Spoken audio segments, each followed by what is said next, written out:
Thank the gentleman for yielding. And Mr. Speaker, we are at risk of a coup d'etat in this country if we allow an unaccountable person with no oversight to undermine the duly elected President of the United States. And I would offer that is precisely what is happening right now with the indisputable conflicts of interest that are present with Mr. Mueller and others at the Department of Justice. I join my colleague, the gentleman from Arizona, in calling for Mr. Mueller's resignation or his firing.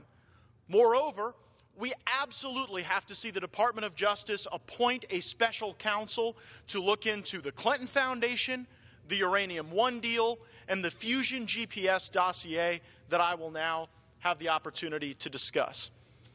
I really don't know who's investigating the Uranium One deal right now. I know that in July, the chairman of the Judiciary Committee, along with 20 members of the Judiciary Committee, sent a letter to Attorney General Sessions asking who would be looking into these critical questions, demanding that a special counsel be appointed to conduct a thorough review. And it is extremely disappointing that the chairman of the Judiciary Committee and my fellow members have received no response from the Department of Justice as to that letter. I don't know whether the Attorney General's recusal on matters related to Russia impacts, influences, or in any way covers the Fusion GPS challenge and the incredible threat to national security raised by the Uranium One deal. I do know that there's no world in which Mr. Mueller could potentially investigate these matters. It is federal law that even the appearance of a conflict of interest means that someone cannot engage in prosecutorial duties regarding allegations and investigations. That conflict of interest is absolutely present. As early as 2009, the FBI knew that we had informants alleging corruption into United States uranium assets. There were allegations of bribery, kickbacks, extortion. Even in 2010, members of Congress were raising these questions and asking the Obama administration to provide answers that were never given. I don't think it's a coincidence that at the same time we were hearing from sources that there was bribery to influence our uranium assets, you had former President Bill Clinton getting paid $500,000 by a bunch of Russians to go give a speech.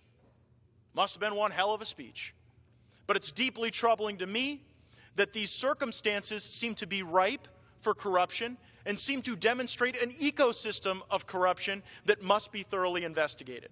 Now, why can't Mr. Mueller and Mr. Rosenstein conduct this investigation? First of all, Mr. Mueller was the head of the FBI in 2009. He potentially had a role to play in these questions. At the very least, the fact that the FBI never prosecuted any case, never raised objections, never allowed Congress to be able to look into these matters, that would be an act of omission. So at best, there is an omission that creates a conflict for me.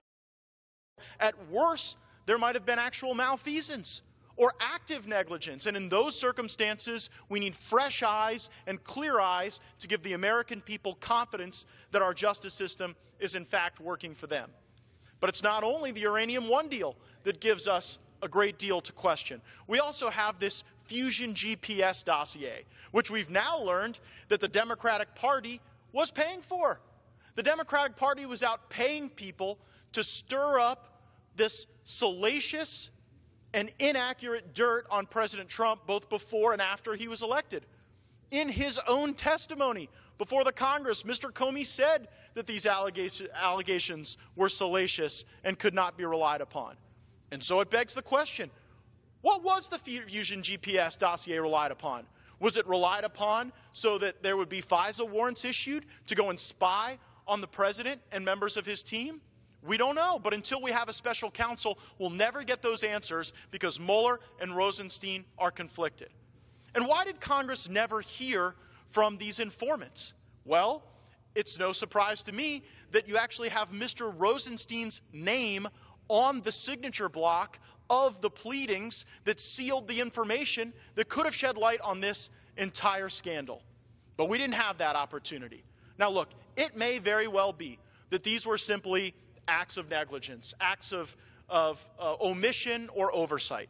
And if that's the case, let's get someone in who can give us the answers, because certainly the people that are there now cannot give us answers, and they have these tragic conflicts of interest.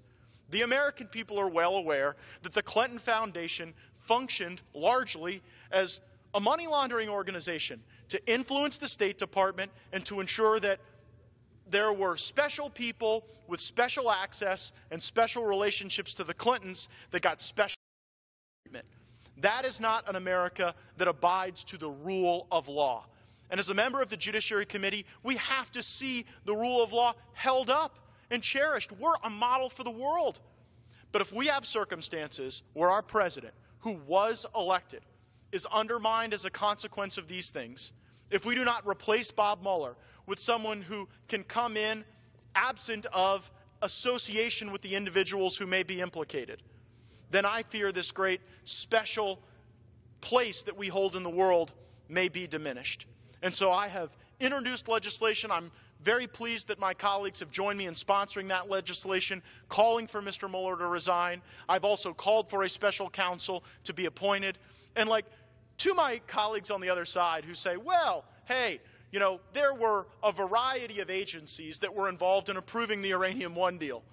There were 8 or 9 groups that could have said no. Are members of Congress really taking the position that the Clintons don't have their tentacles in just about every agency of government? How ludicrous. You're talking about the former President of the United States, and at the time, the lady who was serving as our Secretary of State. And the fact that this was a multi-agency process only underscores the conflicts of interest that lie with Rosenstein and Mueller. I am calling on the Attorney General to appoint a special counsel to preserve the rule of law and to help us save this great country from those who are trying to undermine us and undermine our president. And I yield back.